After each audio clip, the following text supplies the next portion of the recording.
Le moustache is the constant tragical event in the human face. Remember, the constant tragic element? Tragical element in the human face, all time. Has anyone... Charlie Chaplin, Hitler, Dali, is the more violent phenomenon in one face. This excerpt is from a Dali interview which I included in a video I posted in June, Dali's mustache. It's a simple and quick allusion to Hitler's mustache, calling it tragic. But while doing the research for that video, I also remember hearing Dali say this. Vous n'êtes pas ridicule. Écoutez, je fais tout ce que je peux pour l'être, puisque vraiment, il n'y a rien de plus... Tous les êtres les plus sublimes ont été ridicules, à commencer par Diogène, Adolf Hitler, qui était un grand personnage. Moi, je tâche de l'être. Hitler to Dali was a sublime and a great character. Trust me, this is just the tip of the iceberg. You better get ready because after this video, your perception of Salvador Dali will completely change. Was Dali, the quirky, the crazy, the surrealist painter, a fascist? Let us first define very quickly what fascism is. One of the simplest and most accessible definitions would have to come from Umberto Eco's Your Fascism, where he defines fascism as a fuzzy totalitarianism, a collage of different philosophical and political ideas, a beehive of contradictions. There was only one Nazism. We cannot label Franco's hyper-Catholic phalangism as Nazism, since Nazism is fundamentally pagan, polytheistic, and anti-Christian. But the fascist game can be played in many forms, and the name of the game does not change. Basically, fascism is notoriously hard to define because it's not a consistent ideology. There are many fascisms encompassed in the very broad and umbrella term Eurofascism. But in spite of this fuzziness, I think it is possible to outline a list of features that are typical of what I would like to call Eurofascism, or eternal fascism. So here are some of the 14 features typical of Eurofascism which Eco identifies. Cult of tradition, the rejection of modernism, fear of difference or of the intruder, elitism or contempt for the weak, cult of heroism, and the cult of death. Eco makes sure to clarify that to be a fascist, one doesn't need to adhere to all these features. Only one of those features could be enough for fascism to slowly grow in an individual or in a collectivity. As Ernest Hemingway put it in For Whom the Bell Tolls, "But are there not many fascists in your country? There are many who do not know they are fascists, but will find it out when the time comes." If you're interested in knowing more about these features, I recommend reading Eco's essay, which is relatively short and free to read online. I'll link it in the description. But trying to apply any of these features to Dali would be an extremely hard and perhaps impossible task. Dali, just like fascism, was very hard to understand. He was purposefully confusing and contradictory. So my case for Dali's fascism will unfold in 3 parts. Part 1. Dali's 1934 trial for his obsession over Hitlerian fascism. The trial was a legal one. Dali was being tried by the Surrealist group for his obsession over Hitler, and if he was convicted of such crime, he'd be expelled from the group. Keep in mind, the Surrealists were communists and were strongly opposed to fascism and Hitler. Hitler didn't only oppose communists and socialists, he also opposed modern art. I made a video about that if you want to check it out. The leader of the Surrealist group was André Breton, and he led the charges against Dali. In a letter, Breton wrote on January 23, 1934, that Dali's anti-humanitarianism revolted him and was completely incompatible with Surrealism. For example, Dali preferred train accidents in which the third-class passengers suffered most. On top of that, Dali defended academic painting while deploring modern art, an opinion which, in a context where Hitler was trying to eradicate modern art, was quite disappointing. Lastly comes the charges of having too much of an obsession over Adolf Hitler. Breton heard Dali praise the Nazi government for its worst exactions.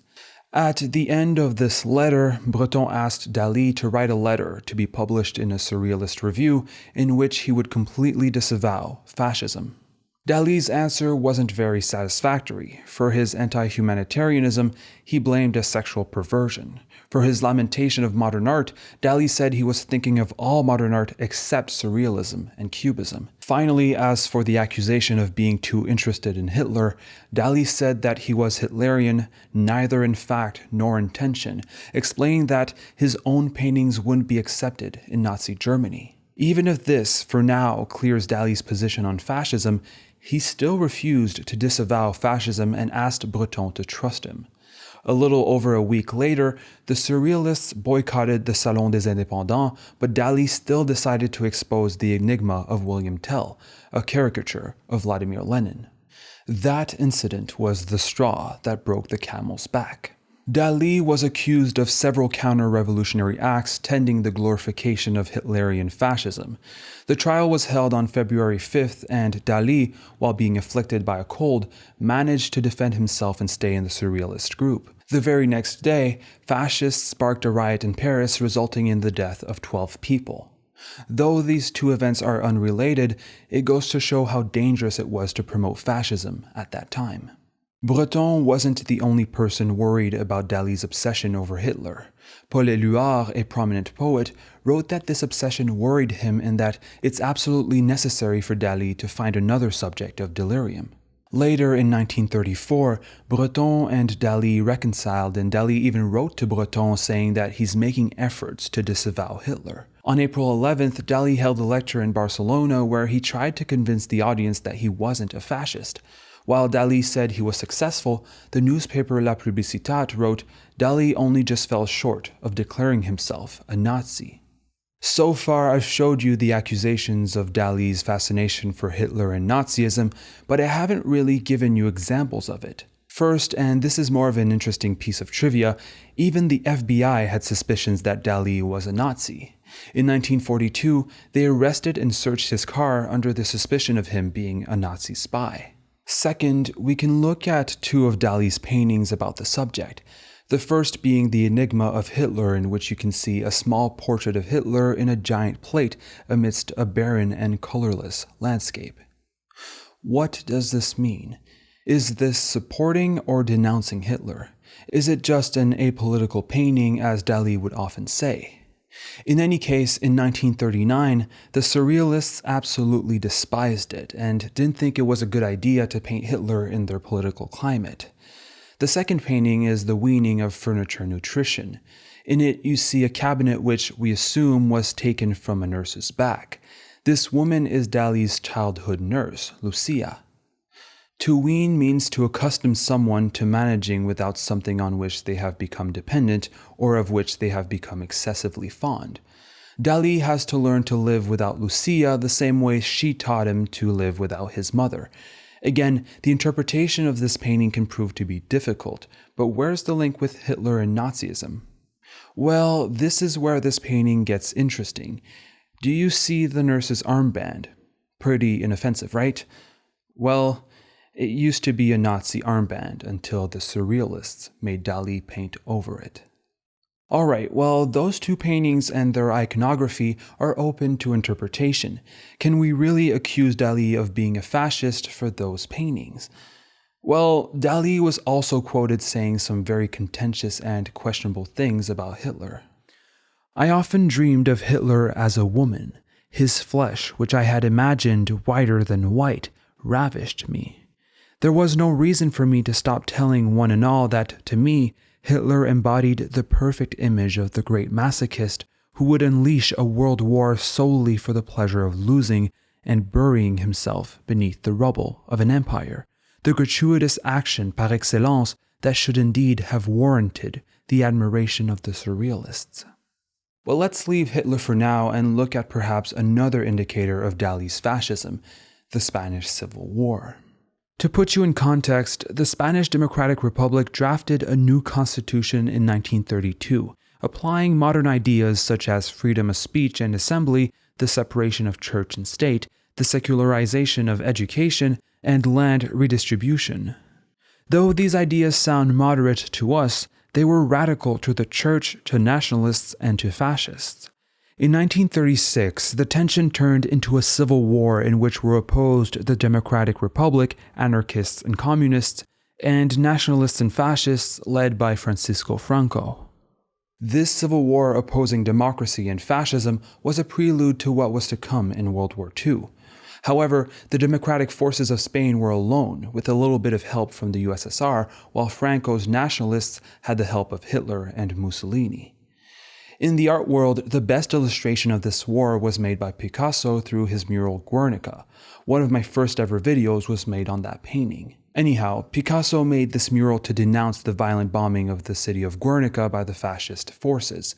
Picasso was in Paris at that time and funded the anti-fascist forces, hoping to preserve democracy in Spain. Guernica was made for the Spanish pavilion at the Paris World Fair to promote the Republican struggle against fascism. Many Spanish artists contributed to the pavilion, Picasso and Miro being two of the biggest figures, but one very famous Spanish artist wasn't there to promote the Republic.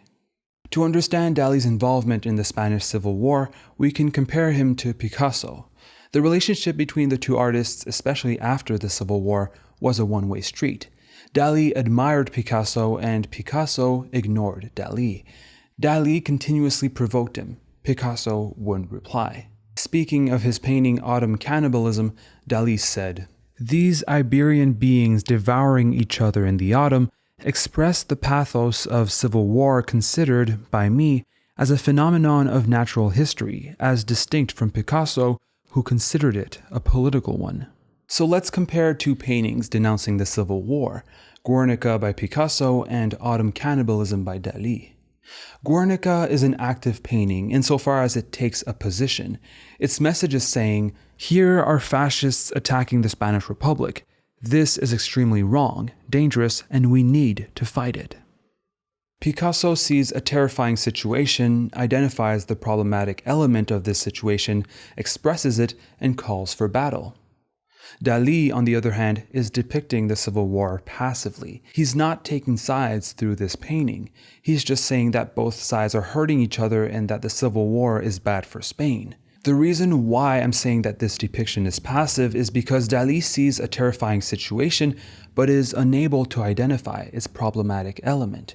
He sees a situation and says that such a situation is bad. By not making an active depiction of the situation, he's being what many would call an enlightened centrist, or someone who, by not positioning themselves to one side or another, technically avoid being wrong, but end up giving legitimacy to both sides, in this case, giving legitimacy to fascists.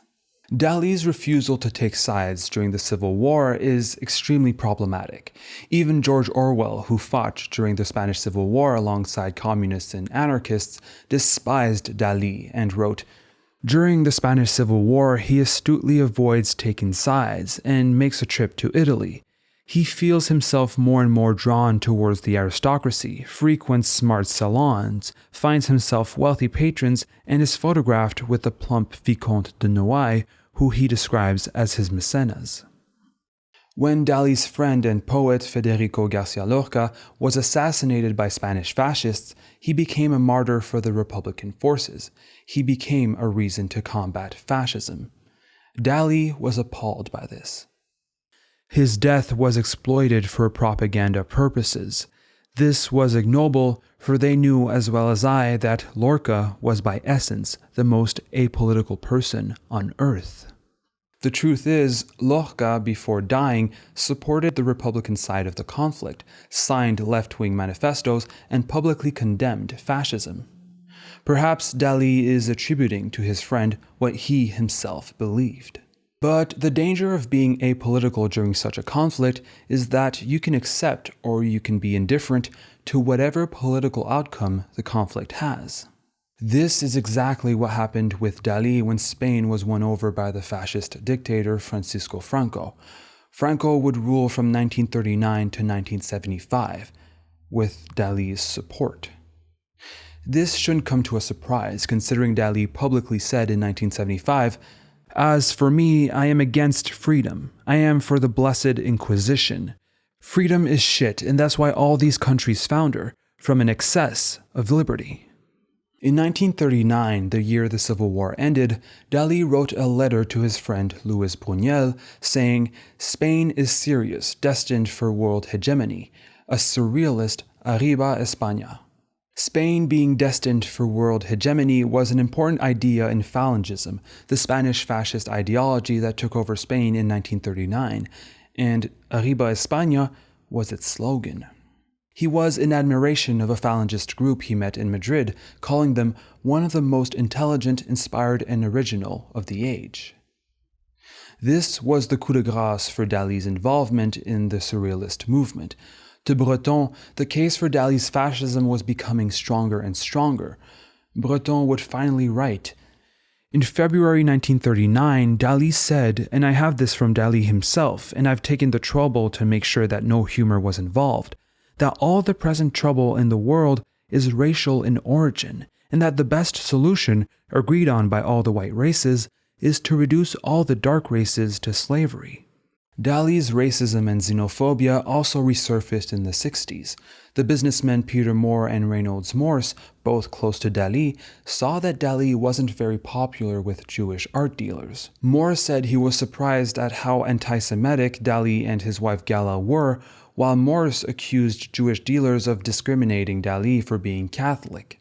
In 1948, coinciding with his return to Falangist Spain, Dali publicly declared his newly important Catholic faith. It's important to note that Falangism accorded great importance to Catholicism, so Dali's religious beliefs can be doubted, especially knowing his character. Just to make you understand Dali's opinions and his reputation, here's how Breton described Dali in the 60s. The ex-apologist of Hitler, the fascist, clerical, and racist painter, and the friend of Franco who opened Spain as a drilling field for the worst barbarism ever known. And this finally brings us to our last case for Dali's fascism, his admiration and his friendship with a fascist dictator. Dali met Franco a couple of times, constantly defended him, and even painted a portrait of his granddaughter. Equestrian portrait of Carmen Bourdieu Franco. Like I said, Dali admired Franco, and this admiration would reach its most dangerous point on September 27, 1975. General Franco killed many people, but less than 2 months before his death, he'd carry out his final 5 executions, which was also the last time Spain used capital punishment. 5 alleged members of the ETA, a left-wing separatist terrorist group, were sentenced to death. This decision sparked international outrage. On October 1st, hundreds of thousands of fascists gathered in support of Franco, chanting his name and making fascist salutes. Italy, Finland, and Austria denounced the situation. Mexico even proposed to exclude Spain from the United Nations. The international community was appalled. What did Dali have to say about the situation? He said that the rally in Madrid, which was the biggest gathering in Spain, was the biggest present that could have been made for our Generalissimo Franco. The success he'd had today, with a crowd of more than 2 million people acclaiming him the greatest hero of Spain, the entire Spanish people supporting him, could never have happened if there hadn't been these incidents. The hostility of the other countries has made him 30 years younger in a second. He's a wonderful person. This guarantees that the coming monarchy will be totally successful. We'll see then that Spain is a country where, in a few months, there will be no more terrorism because they're going to be liquidated like rats.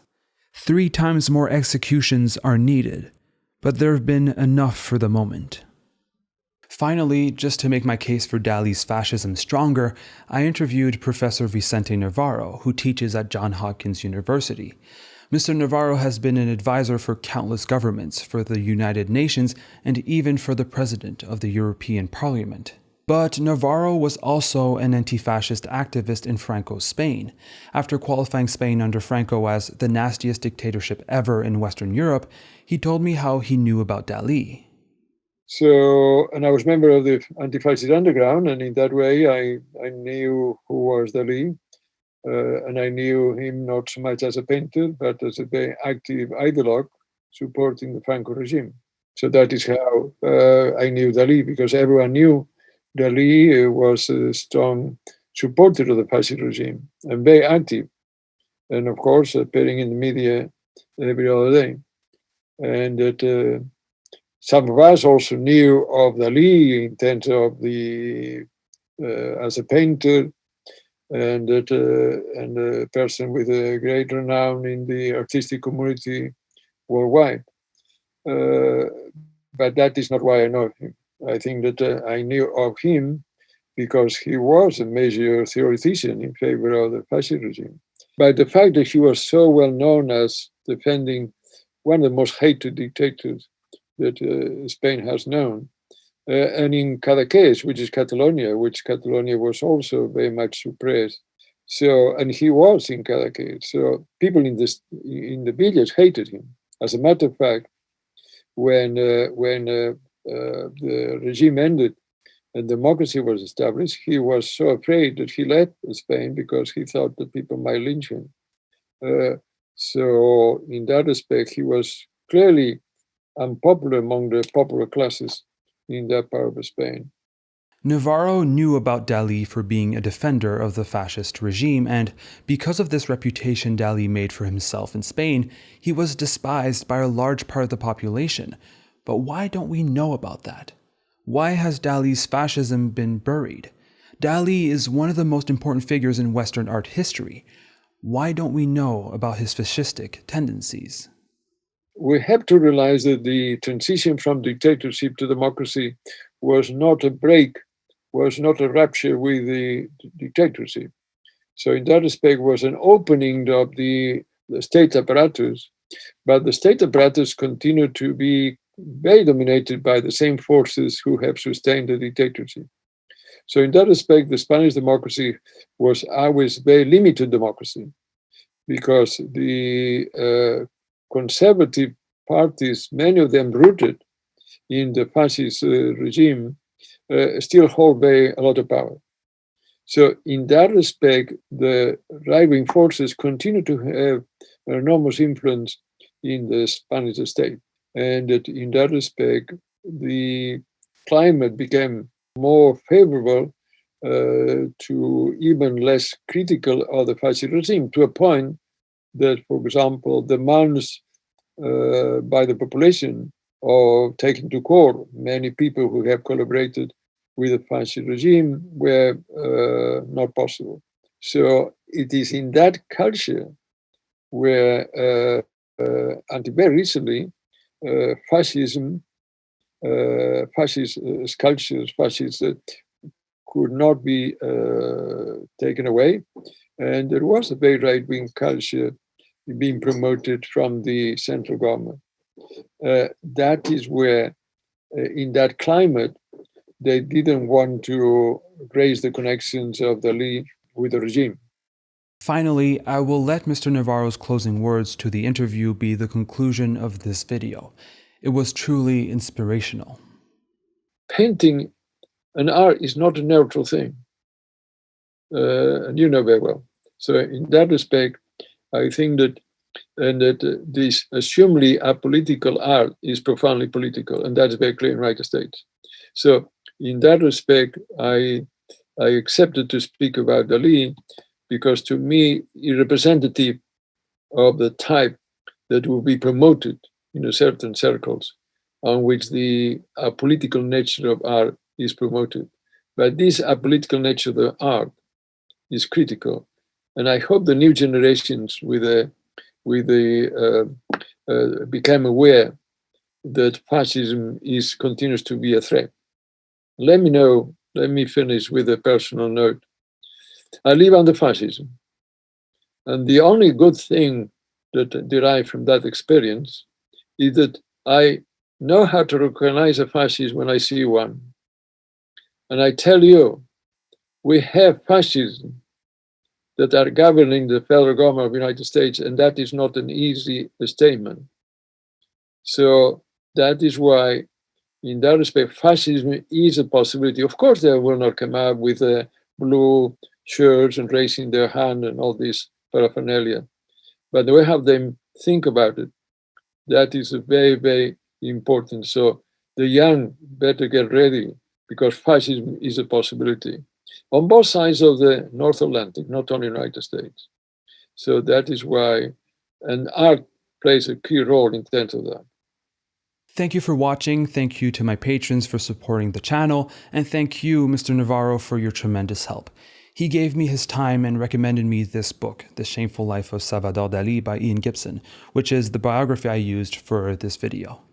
Really, thank you. This was a long video, and I really hope you enjoyed it. Did I convince you that Dali was a fascist, or at least had fascist sympathies? Let me know in the comments. I'd like to end the video with a segment from my interview with Mr. Navarro, which I thought was important to include, but I didn't know exactly where. I hope you find it resourceful.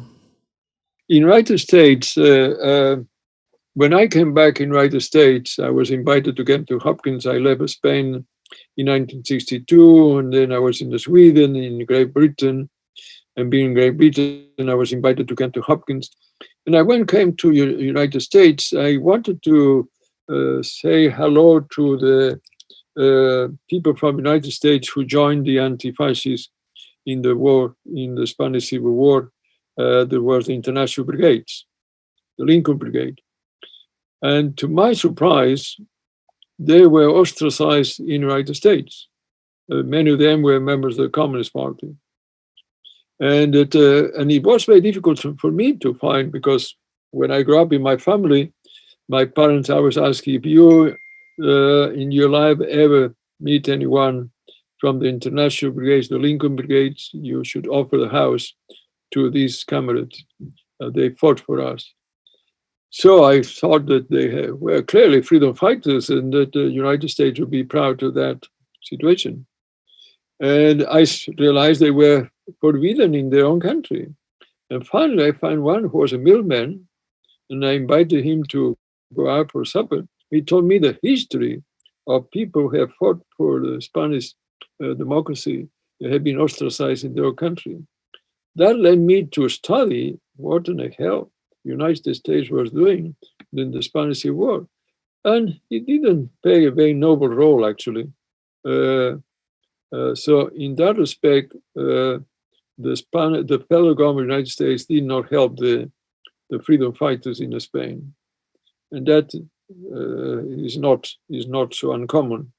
The United States federal government has not distinguished itself for love of democracy. Although during World War II, they fought against fascism, and that was a very noble page of United States history. But not in the prologue to World War II. The Spanish Civil War was the prologue of World War II. But in the prologue to it, they did not support the Republican forces.